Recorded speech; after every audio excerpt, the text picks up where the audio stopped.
8012, we love us some Andy Williams Show. Take it away, Andy. It's the holiday season and Santa Claus. Hey guys, I'm Christina Thompson for 8012. Thanksgiving, Christmas, Hanukkah, Kwanzaa, New Year's.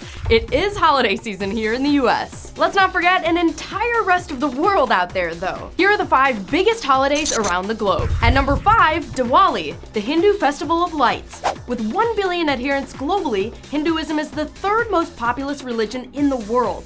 Dating back to ancient Indian times, the 5-day festival is the peak of the Hindu calendar. Indians spend $800 million on fireworks during Diwali, 100 million more than Americans spent on 4th of July last year. Number 4 is the Chinese New Year, celebrated not just by those in China. An estimated 1/6 of the world's population observes the lunar calendar celebration, about 1.2 billion people. At number 3, the 2nd largest religion in the world has 2 tentpole holidays. Muslims celebrate Eid al-Fitr and Eid al-Adha, the former to celebrate the end of the holy month of Ramadan, the latter to signify the willingness of the Prophet Muhammad to sacrifice his son to God. These aren't commercial holidays for the 1.6 billion Muslims in the world, but one study in 2010 found celebrants in Pakistan alone spent more than $3 billion sacrificing animals to celebrate Eid al-Adha. Christmas clocks in at number 2, world's most popular religion, plus stores and radios taking over the lives of even non-Christians. When you get your own Starbucks cup controversy, you know you've made it.